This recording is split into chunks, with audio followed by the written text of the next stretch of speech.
Welcome very, very much to Conversation. It's a great pleasure to welcome to the program Ted Schulman. Ted's been a guest in the not too distant past, and he's billed here as an open source technologist. And he's got interesting take on the human condition that is really very, very relevant.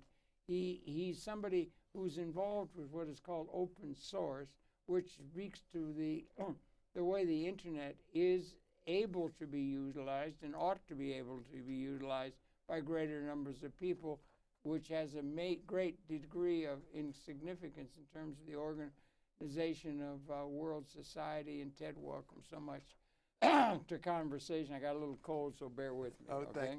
Thank you, Harold. Anyway, it's a pleasure to be with you again. It's a great pleasure to talk to you. And we're going to be talking about, I guess, Jeremy Rifkin has a new book out, which is important and everything. And we're going to be talking about some other matters. So we had you down open source technologist, but you're also involved with another larger encompassing movement. And I wonder, maybe the best thing is, let's back up a little bit. Share with us your own background. You're interested in things cyber, and you're a cyberneticist and so forth. A little of your own background, then let's talk about the human condition. I'm a technologist. Yeah. My professional background is in advertising and corporate communications. Right. So I worked for over 30 years with large ad agencies on large corporate accounts. In what capacity did you work? I mean, I've been a producer, a creative director, and I've been involved on the interactive side of communications my entire career. Going back to when I first was involved in the business, I worked for what was called a multimedia company back then. Yeah. We were pulling together different systems that consisted of multiple slide projectors, film, and they were computer controlled. It was kind of a Rube Goldberg's. Were you on the conceptual end of the meaning of the structuring of the message, or were you involved technologically with putting the things together, or because an ad is it can be a very big project? I've worked on both sides throughout my career, and part of I'm a generalist in many ways. Yeah, I like that. Yeah, good. I've been a filmmaker, and I've taken that seriously as a filmmaker, producer, director. I've edited my films. I've written films. So I've been involved in the entire process. You sound like a fellow traveler. Thank you. As they used to say about commies, right? Yeah. Right. And so being involved in technology throughout my career, I ended up working at Chiat's ad agency, at Apple's ad agency, Chiat, TBWA Chiat. And there I managed their solutions group, the internal application development for the agency's infrastructure. And because we were Apple's ad agency, one of the focuses was to work on open source technology wherever possible. Yeah, I would think so. That's a major plus in their cap, isn't it? And doing that, I was exposed to just the power and the value of open source. Right. We were able to create an intranet for a global agency. And I became aware that open source was creating immense value that could be and needed to be introduced to civil society. Yeah, and it ought at this point been introduced to some of the audience, including to a degree myself, open source. What do we mean? We think of Finland or something like that, or maybe just in a brief kind of way. Open source comes out of computer culture. Yeah. When the internet first started to develop, software developers shared their code, and there was kind of a split in the beginning. Proprietary software and Bill Gates and Windows kind of led the development in that direction. Right. Open source at the same time started almost as a hobbyist kind of attitude. Up in Scandinavia, or I'm associated with that. Linux, was one of the first systems.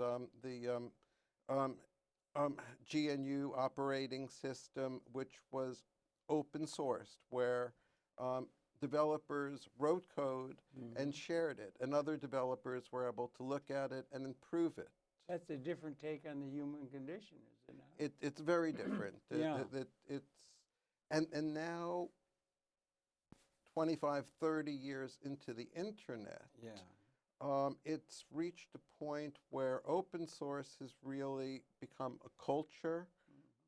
It's helping to spur innovation in amazing ways.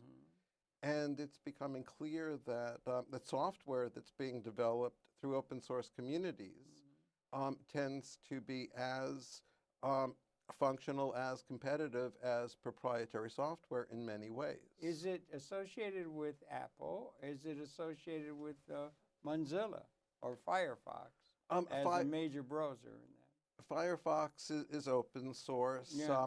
All of the larger software companies, Apple, IBM, Microsoft, understand that open source is developing alongside their systems, and that if they're going to really play in the next generation internet, they have to find the proprietary developers. They have to find a middle ground. Really? Middle ground with open source? Yes. Okay.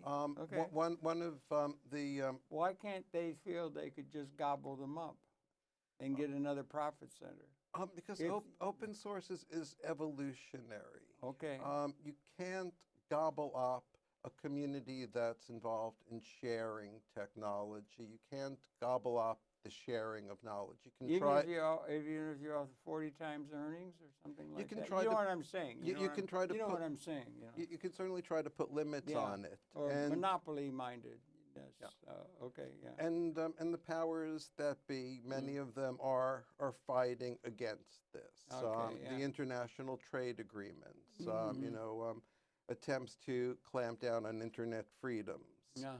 I mean, they're ultimately going to be futile in terms of what's happening in pure evolutionary terms. That may result. That may relate us to Mr.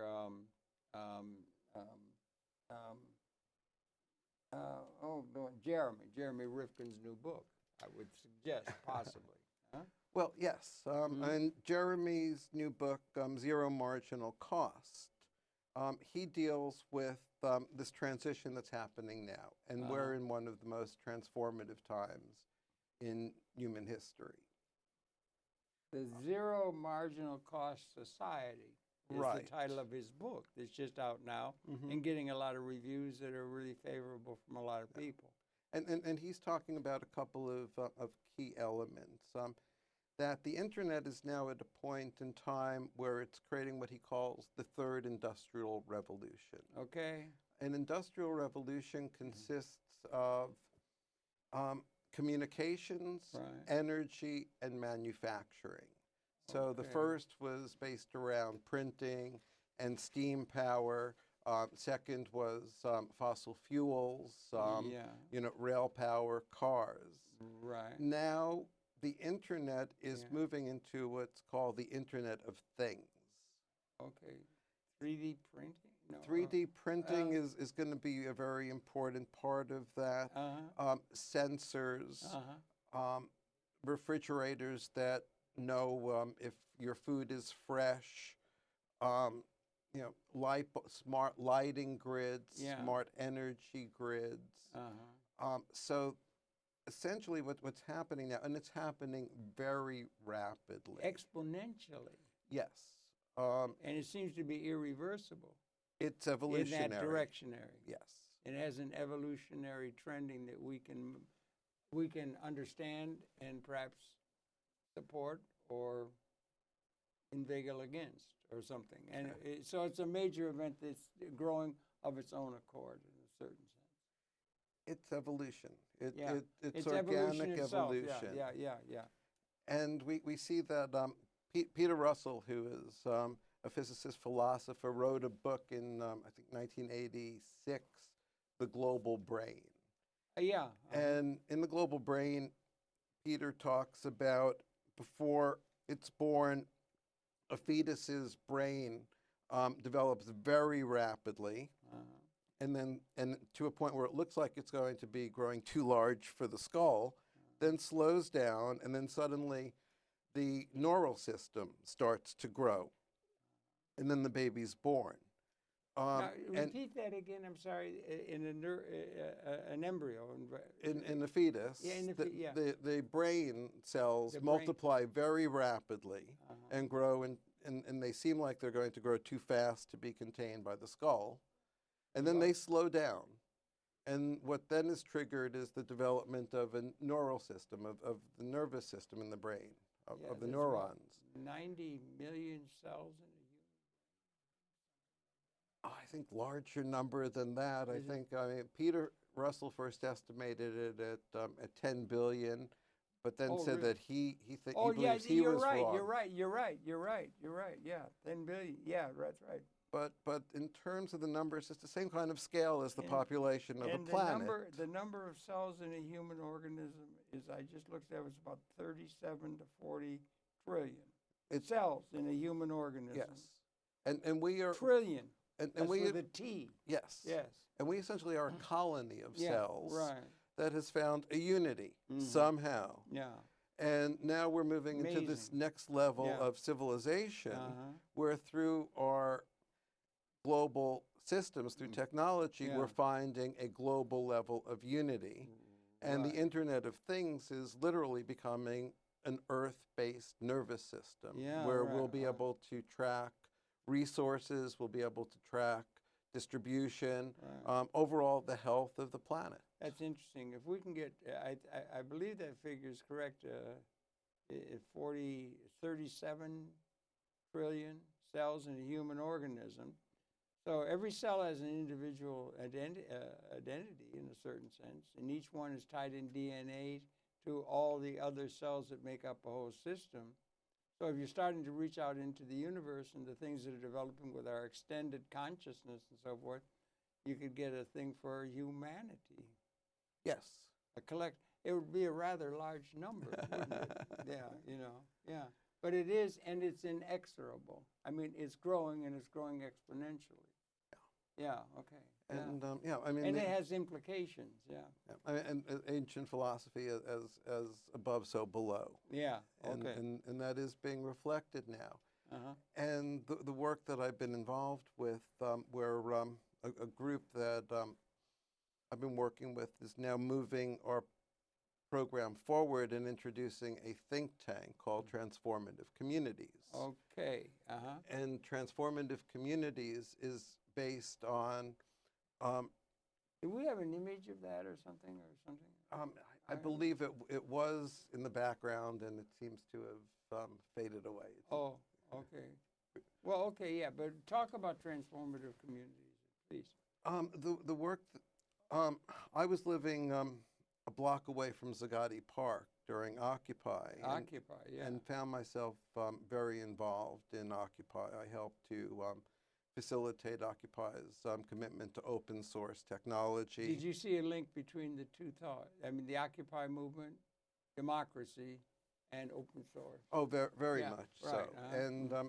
And that gave me the opportunity to meet with and to see a lot of thought leaders across the board who were involved in similar work. The Pirate Party, for instance, in Europe. Pirate Party? Is that a political party? It's a political party. It's a leading party in Iceland, and they're technology-based, and have been working on technology-based collaborative or democracy programs. Liquid Democracy is one of their initiatives. Liquid Democracy is a movement within cyber? Liquid Democracy is a program that kind of is a hybrid between representative democracy and direct democracy. Okay, now that's a big transformative kind of thing the humanity is going through now. Yeah. Toward participatory democracy is what we would really like to be moving toward, is it not? Yes. And to the degree possible involving everybody. And in liquid democracy, it allows the individual is is able to offer their vote to a representative.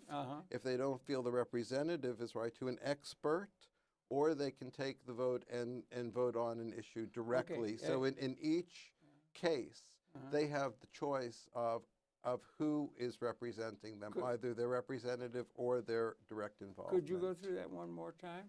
It's worth mentioning. You say a person has the ability to, go ahead. To allow their representative to vote on an issue.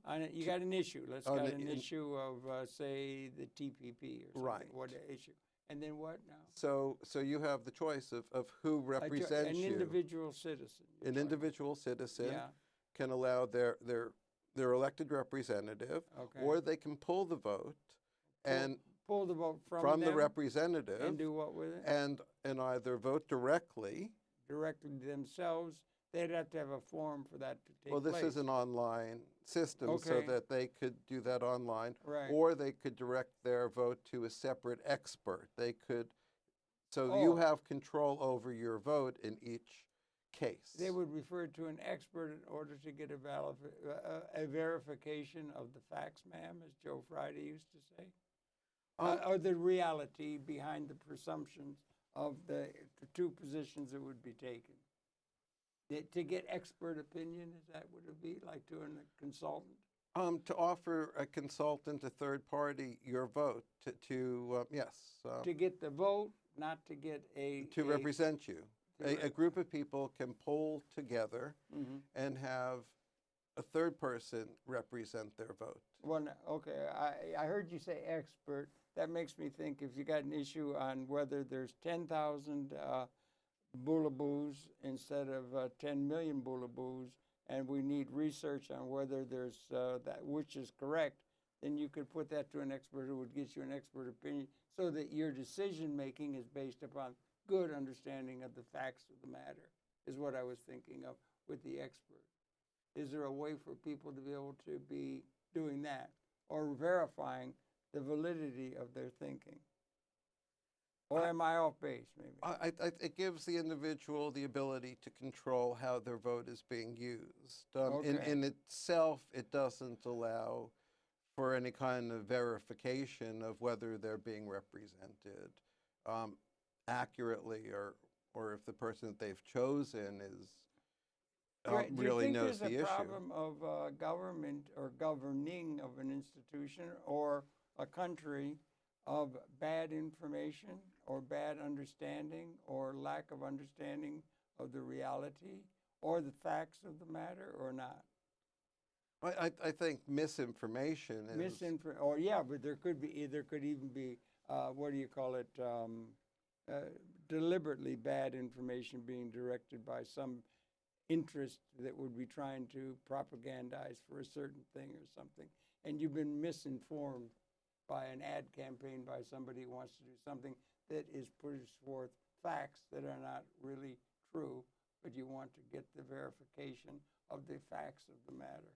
Well, I mean, that's the challenge in the world that we live in today. I think we have a large channels on that. Intellectual integrity of what it is we're taking positions on is an important issue, I think, don't you? Or I'm not sure. Well, I mean, we're... Maybe I'm getting off the base. I'm sorry. I just get all wrapped up in my head, you know. But, yeah, I think the issues that technology can help solve, are independent, I think, of the underlying flow of a culture. They can affect the culture now in American culture. We're flooded by a corporate agenda that there is no free, valid news. For example, last week, you got advertising agencies all over the place. Go ahead. Last week, the TPP, the Trans-Pacific Partnership, was signed by 14 nations. This is the most important international agreement in a generation. And the corporate news chose to totally ignore this. So, when you're asking about... Well, there was some mention. Well, go ahead. I'm sorry. There was minor mention. But, I was aware of it being on the agenda and everything. But the fact that this was actually signed and very few people are aware of this. this now. Yeah. And I'm just saying that there were maybe seconds of news coverage of corporate news coverage on this, as opposed to right. It's what it deserves. the public talk. Yeah, right. Okay, right. You know, so we're swimming in a world of misinformation. Okay, how do we navigate that world then, as a citizen, or as a group, or as an organization that's trying to have some effect on the human condition? Well, this is part of the empowerment of technology, Right. of open source technology, Right. and getting back to this transition that's happening. Right. The earlier industrial revolutions were focused on centralization, the creation of a centralized factory, centralized distribution systems. Now the models are what are called peer-to-peer. They're collective, and it allows for much broader innovation. It allows for the sharing of knowledge.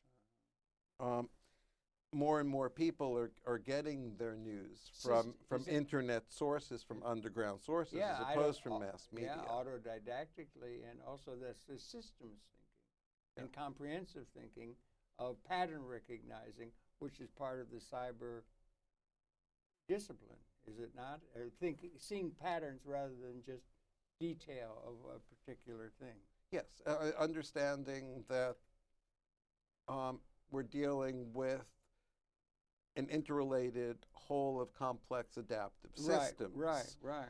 And that... Like the 100, what did I say again, the trillion, 90, 70, 40 trillion cells in a human organism, and we got them all walking around on subways, and that's an awful lot of cells and a lot of systems that are walking around, right? Yeah. And then you got the population. Yeah. Okay. Yeah.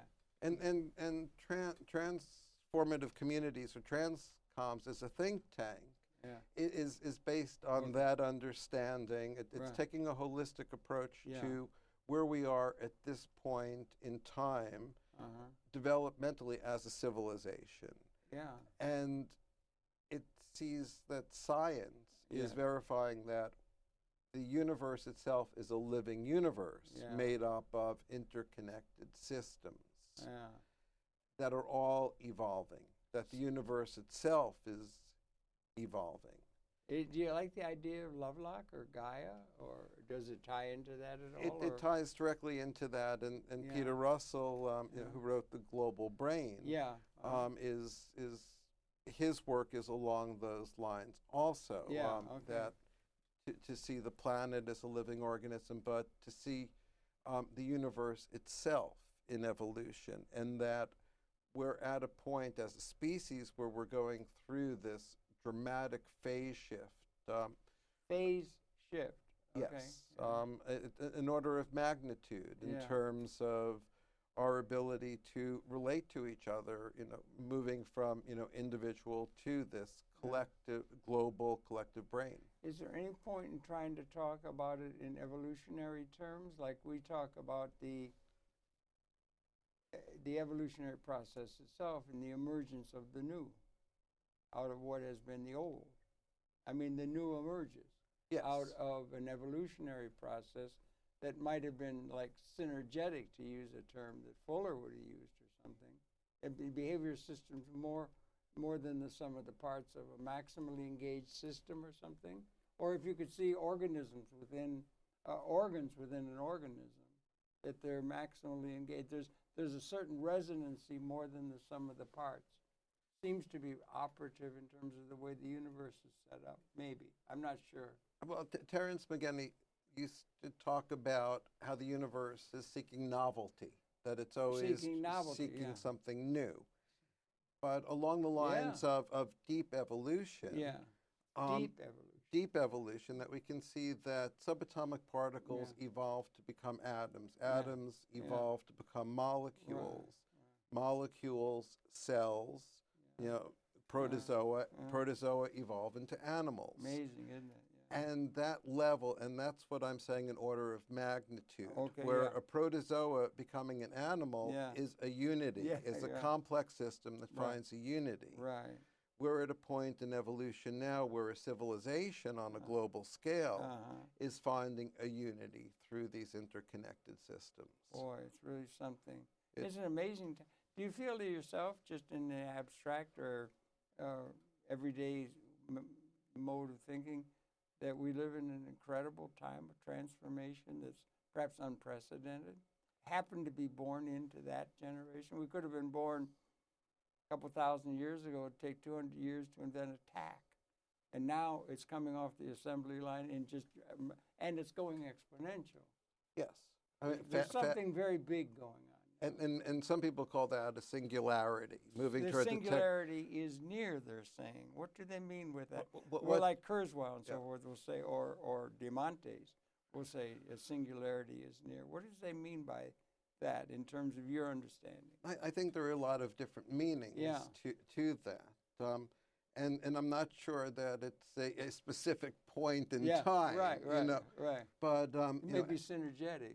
Yes. Yeah, but go ahead, yeah. But it seems that there's a synchronistic aspect to this. This is happening just at a point in time where we're destroying the planet. Well, we have the capability. Okay, destroying. Wait a minute, that's a big term. You think we're destroying the planet? We have the capability to destroy, apparently from the modeling, the species.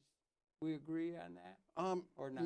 Many climate scientists at this stage, or the vast majority of climate scientists right now, if things don't change radically, we're looking at minimally 3 to 4 degrees Celsius of global warming by the end of the century, which would potentially end civilization. Well, it might end civilization. Yeah, I don't think, if I may, it might be. It certainly would set off a lot of confusion, wouldn't it? I just finished reading or read a lot of the book by Timothy Geithner, who had been involved with the transformation of the economy when the meltdown. And they came to the conclusion, as did Mr. Roosevelt, when in the 30s, that he is remembered primarily for having been the person who saved capitalism. And that they had the same thing being advanced then at the time, that they had to bail out the people, the big guys, maybe come down hard on a lot of the least advantaged people, and set up a system in order to save capitalism at that moment, or else the world would go into a pattern of utter entropic disarray and chaos that would be absolutely, totally disastrous. It would collapse the whole system. And that's an argument for doing things in a traditional way. But that we could get to a point where you're going to have that kind of a climate change, that I don't think that we spoke earlier, or I spoke earlier, or referred earlier, to the weapon systems. That is the only thing that could, I mean, there would be survivors of that thing at the end of there would be some survivors somewhere.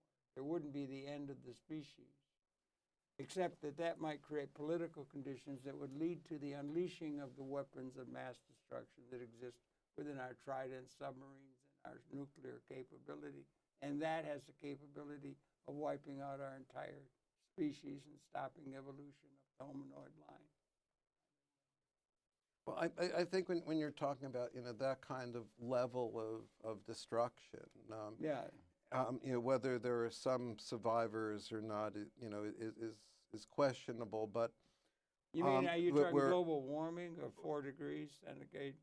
Global warming of 4 degrees. There are other factors that can great methane reserves in the Siberian Arctic are well, that would be part of what would lead to that. Could lead to much higher it's coming. changes. The mastodons are coming now from from the Pleistocene. We're experiencing species die off at 150 to 200 species a day. The ocean, the acidification in the ocean is up 30%. So there are a whole variety of factors that are coming together, and do we evolve past this? So we're at that point in time where society is faced with an ecological dead end, or we can evolve past this. And capitalism, saving capitalism at this point, capitalism, modern culture, is not compatible with a sustainable future. Okay, that's interesting. And so what do we repair to? If we don't have the capitalist system, seems to be, there were critics of it in the historical tradition. You had, Karl Marx, and you had people that were in opposition to the idea of capitalism and so forth, and you had more or less leftists who would say that. They had a revolution made in Russia. It seemed not to work out so well in terms of that. Capitalism says that they've gone capitalist in the Soviet Union, in the land of Karl Marx and socialism. And I don't know, is it socialism that we're talking about in a traditional sense, or is there something beyond what we've been limited to thinking in terms of the economic order that we could have managed to bring about, involving human participation and so forth? Now, something new. Yes, we're at a stage where we have to really start rethinking economy, what economy is, what value is. Okay. In terms of resource exploitation, right now, GDP is really a mirror of resource exploitation.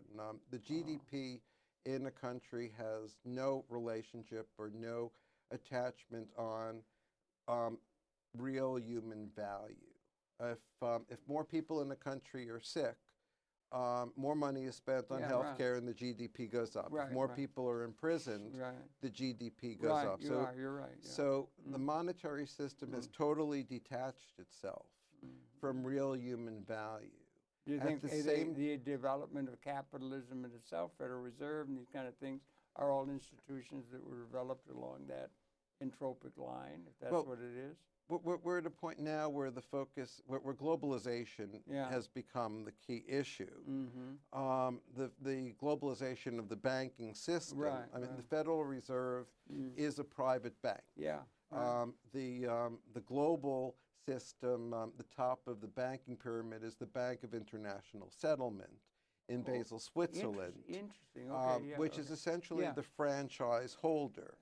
So one of the key problems is the monetary system itself. The global economy is held by a private bank that virtually nobody is aware of. So the national economy with the Federal Reserve. And the Federal, but at least people have heard of the Federal Reserve. Right. Oh, you're right. You're lucky if you find 1 in 10,000 people who have heard of the BIS, the Bank You heard it here first, ladies and gentlemen. The website, BIS.org, Bank of International Settlement. BIS or BS? BIS. BIS. Okay, not BS. Okay, right. Just to make the record straight. And to see that the global economy is held by a private institution is a little disconcerting. So the claim, Mr. Geithner, that they had to save it, or Mr. Roosevelt is celebrated for saving capitalism, maybe it would have been better if they had just let it all go and just pick up the pieces. Well, their claim was that it would introduce absolute entropy, because you go to the store, cornflakes are there, the bus comes. Things get done, taxis run, the thing goes. But if there was a complete collapse of the economy, as they would say, if we don't have our institutions in place that we've worked out at all our schools of high finance and so forth, worked it all out, it's absolutely essential to the continuation of the Homo sapiens society. That's what they would claim. The society itself is not sustainable. We've moved. That is a pretty powerful argument, right there. Yeah, and that can be researched and backed up with research. Yeah, I mean the average American uses 18 times the natural resources of the average African. The average American uses 3.5 times the resources that the planet can support, so that if everyone in the world had a standard of living like America, we would need 5 more planets. Okay. And we don't have that. Now, that's a statement that's being made that's a little bit difficult to deal with in terms of the reality of things, because I was going to propose that we may be, with the weapons that we have, destructive. I mean, it's the first time we've ever had it to where the weapons were such. Rome couldn't do it with lances and things like that to wipe out the species. But apparently we can now with the weapons we have on the, let's say, one side of a dialectic. One side is the destructive capability that our collective society has managed to develop. If they're unleashed in a spasm of hatred, which they've done with alarming regularity over the history of the human society, apparently, from what the modeling shows, is it would mean that there would not be a single human being left. Okay, does that make sense to you? And then would there be in a yin yang kind of way? If you want to go to the ancient sages or something, and that there would be a positive side to that negative scenario that is a possibility that's there before us. I mean, they exist. It exists. It's not as though, I mean, 1905 was a special theory of relativity. The characteristic, I mean, I guess that was leading up a line that would lead to, well, you know, bigger bombs and then atomic bombs and hydrogen bombs and that whole thing. So upon the destructive side, but it was also leading to where you had a capability of the number of people who could be seen to be a have in terms of have as have not. Do you think there's a higher percentage of the population is able to be seen to be a have by the industrial or the technological development if you get a definition in terms of what it means to be a have? What does it mean to be a have materialistically? That we would ever transcend material scarcity at the level of capability, that there would be more haves and have-nots at the level of capability of the human society and would transcend material scarcity as an ontologic reality for assigning political or economic design, if you can understand. Yeah. So is that ruled out by the fact that you need 18 planets in order to support the living standard? Or do we, through good design, doing more with less, ephemeralization, doing more with less through good design? Look at the computer itself. You got little chips that are getting all kinds of things done at a very small level of physical presence. Yeah. For the last 100 years, you know, they've molded a disposable consumer society. Right. We ended World War II with massive manufacturing capabilities. Huge, yeah. And there was an awareness that the only way to keep it going was to create a deep consumer base. Make more and sell more and sell more. That's one of the problems now. The people don't have the ability to clear the market. There's not enough demand being distributed among the people of the world, particularly through robotics, where their labor isn't being needed hardly at all. Right. That's the only way to distribute income traditionally to the masses. Right. So we're in deep doo-doo. We're not materialistic enough. Okay. We've created a disposable society that's based on just churning out crap.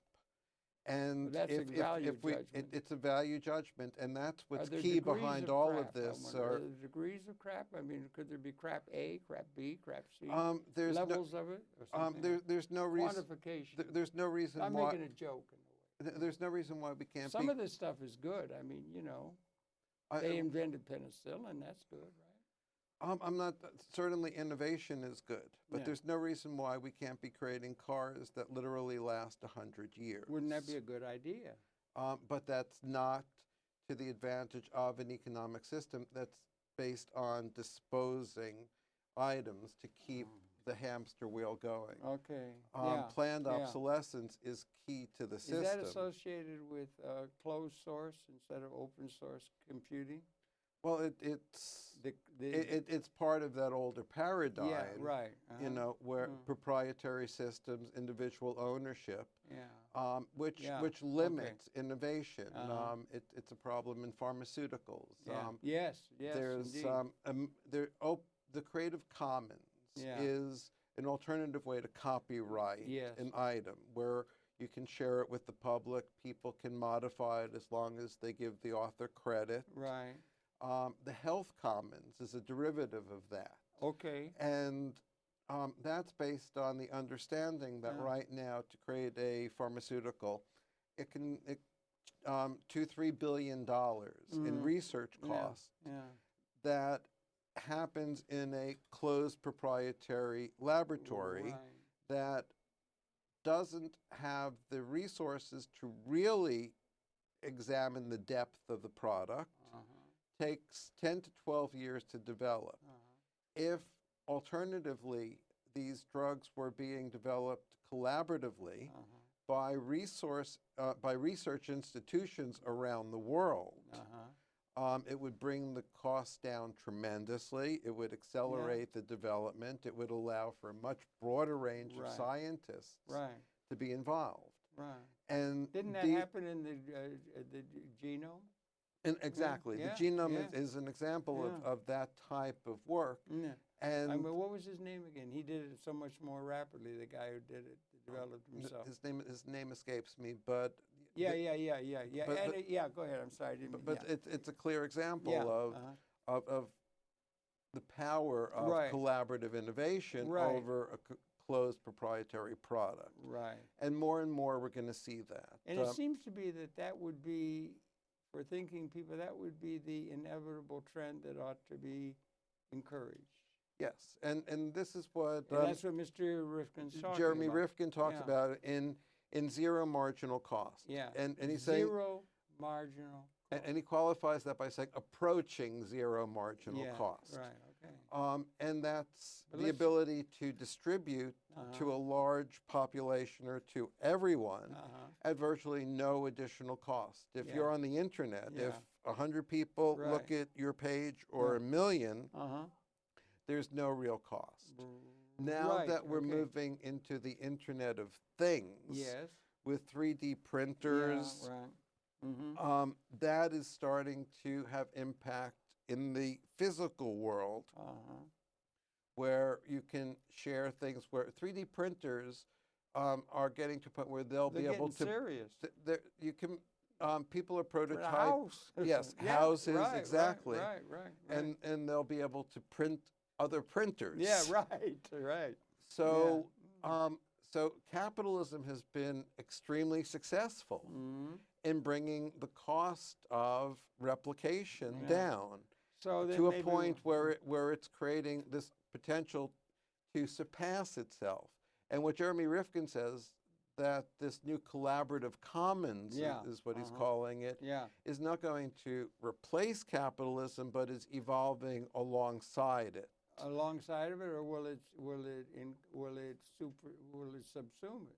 Ultimately, I would hope that it subsumes it long term. Yes. Right. And I think probably that would be the thinking of most any really thinking person in a long term kind of thing. Did have that guy who was on television the other day who took a pill. It was 30 cents or something, and he got a patent on it, and he made it $7 million. Something like and they brought him up on charges, and he just took the fifth. He just stuck with it. He didn't, the greed and everything is there. People they even take delight in say, I'm the biggest bandit ever in the history, that kind of thing. But I don't think we got a chance for that. We should be moving toward a common. What is it that's going to make it possible, en large, for the human society to be able to move, perhaps consciously, toward the society that you're talking about? What are the detriments to that? What are the impediments to that, one would ask? And what about the idea that Buckminster Fuller, had taken a measure of that transcending scarcity, and it said we have gotten past the point where, however you measure haveness, that there are more haves than have-nots. or if we get, for the first time, again, in contradistinction to the destructiveness of the atomic hydro, or the super destructiveness of the time, is that we've transcended at the level of capability scarcity. There's enough. If people have a sense that there is enough and there's security in that, and that could become part of the consciousness of the planet, that you could have it just written, there is enough, as opposed to there's not enough, as a qualitative transformation in consciousness. Do you think that might help in encouraging the development within the body politic or within the sociological order of an acceptance of the kind of world that you and I might like to see emerging in a collective, cooperative mode? Hopefully it goes in that direction, because we're on the verge now with robotics, and their impact on the workforce. They're going to displace it. It's estimated in the next 15 to 20 years that minimally 2 billion jobs are going to be replaced by robotics, driverless cars. So without the need for people to be involved in manufacturing, what will people do? If we look back, it's a very big problem. If we look back on the past, 70% of the population used to work on farms, and now 2% do. My mother had me go work on a farm. She thought it'd be good for me because I was 13 or something like that. I was in a suburb in Detroit and everything. I went and worked on a farm. They had horses. They had a barn with hay mows, and they had horses that you could drive and things like that. You know what I found out about farming? I didn't like it. It was a lot of work. I mean, hard work, and they thought that would be great. And I think I would not like to be part of that kind of a pattern and everything like that. But that thing that you're citing is, we live at a time of, I think it would be really good if people could realize there is enough. The greed or the insecurity of that has been necessary for a responsible living.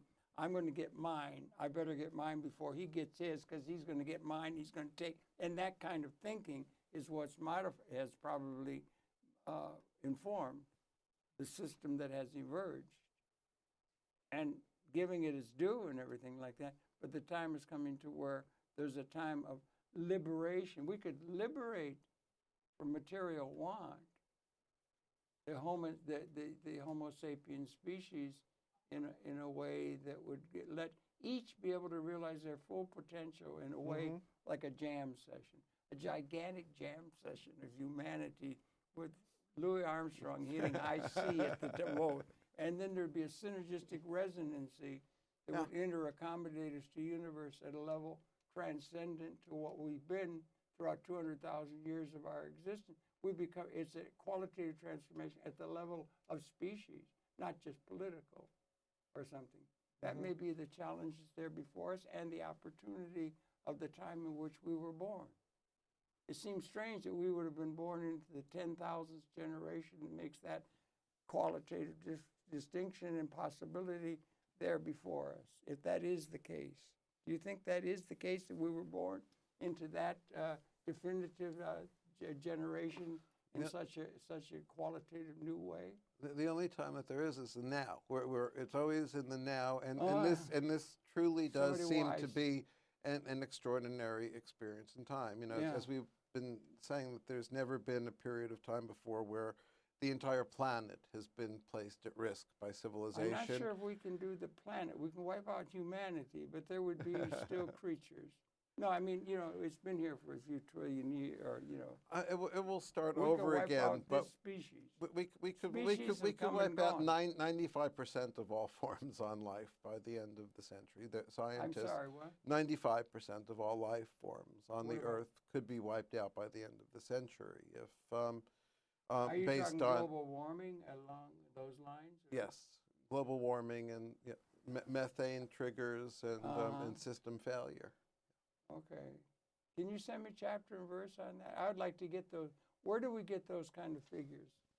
that give us that kind of a reading of what the reality is? Do we have adequate figures, or do we still have reason to distrust the figures because there's been so much PR and baloney being put down upon the people just for some reason that one person's going to make more than the other, and the competition has created all kinds of misinformation that's out and about. The worst case scenarios are coming out of a group of scientists that have been researching the Siberian ice shelf, which has the largest methane reservoir in the world. Mastodons, those mastodons in great numbers, hopefully that group is wrong. Yeah. But what came out of Paris. With Paris? The Paris climate summit, the United Nations Earth Summit where they're trying to, where they had an international agreement that it would be good to hold to 2 degrees Celsius, but there has been no commitment to that. Yeah. And then we're still on track to a 4 to 6 degree warm increase in temperature by the end of the century. Celsius. Oh my God! Yeah. So it would be a very different planet. Yeah. So but innovation and technology and things that have not happened yet. Yeah. Hopefully, we will certainly be able to cut into that faster. And renewables have reached a point, they're driven by Moore's law also. Yeah, right. So, solar cells, wind power. What's driven by Moore's law? The efficiency of solar cells, for instance. Solar cells are part of the cyber thing or something? Or energy production. The energy production is... renewable energy is... the Moore's law is the doubling and everything like that. Yes. That is relating to information technology and the exponential increasing. And is that operative in terms of other aspects of the material reality? That's operative in terms of increases that we're seeing in renewable energy. Okay. Oh, really? Okay. Yeah. Well, that's probably tied into a lot of the information technology. Yeah. Okay. Right. Yeah. Okay. Yeah. So renewable energy has now hit a point where it is, fully cost competitive with fossil fuels, and in the next few years is going to be outstripping fossil fuels. What do you think the role of atomic energy is going to be? Just Mr. Hansen, the original climate guy, he's all in favor of utilizing atomic energy to meet the energy needs of the planet. What do you think of that? I know there's a lot of controversy on it. The current forms, are clearly dangerous. Fukushima is still out of control.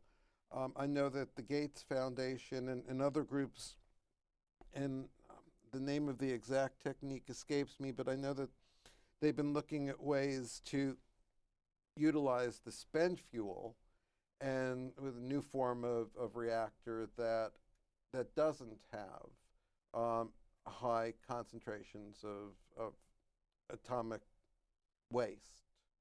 So that there are possibilities, but they're not there yet. But the current forms of atomic energy are very dangerous. There are a lot of people who claim that that's not true. Hansen claims that's not true, and there's been people in the atomic energy field that says that atomic energy is safe, but that it's got an association with the bomb and associated with problems that are not really. And he said that would solve the energy problem, the use of it. It'd be good to have. Can you have an image? Can you have an image? Here's a trident, and you got all these submarines with these deadly things, and you just have a hose going off the top of the destructive thing, going in to make electricity to light the whole world. You could just use the energy stored in the atomic energy weapons as a way of lighting the earth, is what his image is. Now, there's a lot of people who are against atomic energy because they think it's dangerous or something. There's a lot of people who have claimed over the years that it's not dangerous. It's safe. Well, but that's another issue.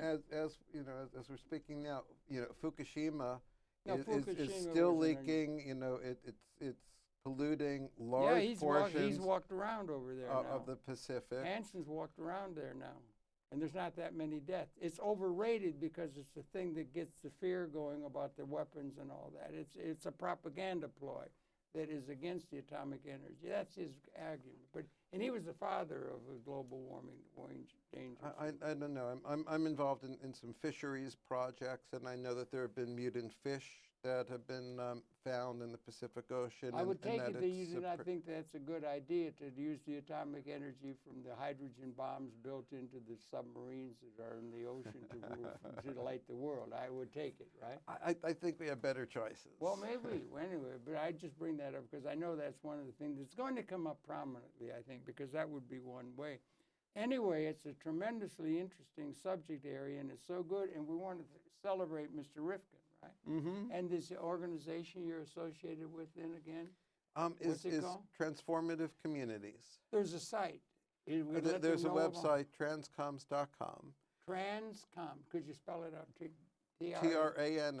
TRANSCOMS, Transcoms, or Transformative Communities. Okay. Either one will get you. Transcoms.com. Yes. .com. Mm-hmm. Okay. And we're forming it as a think tank. We're involved, as I said, my background is in communications and marketing. Yeah. And our focus as a group is on creating branded culture change campaigns. Branded culture change campaigns. How about the idea of selling the idea that there is enough? No, that you've been in a condition of scarcity. Collectively. Mm-hmm. I've got the ad campaign. There are children sitting around a picnic table, and there's one what do you call it? Cartoon. One window, and they're all sitting around, and they're sitting around a picnic table, right? And there's 10 people, and there's one hot dog. And then you got over here, there's people sitting, and there's 10 of them, and there's 20 hot dogs. There is enough. Mm-hmm. There is enough. There is enough. There is enough. We don't have to be doing zero sum any longer because we're already there in terms of our collective capability. I think that would be a good thing to do to try and get it into the minds of the people, politically relevant or otherwise. There is enough, perhaps now for the first time, and that would be part of something that could be good. But I don't know, it's just a thought. Anyway, we've run out of time. I'm sorry.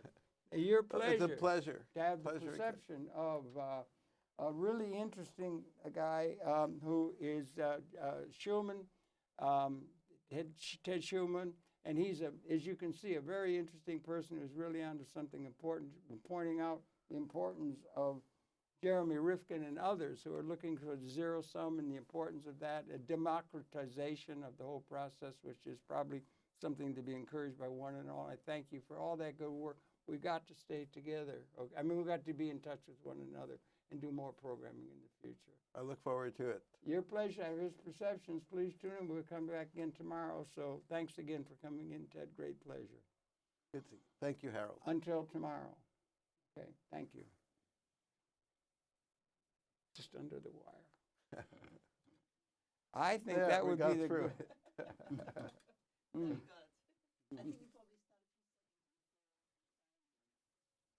Well, whatever it is, whatever it is there is there. So that's that.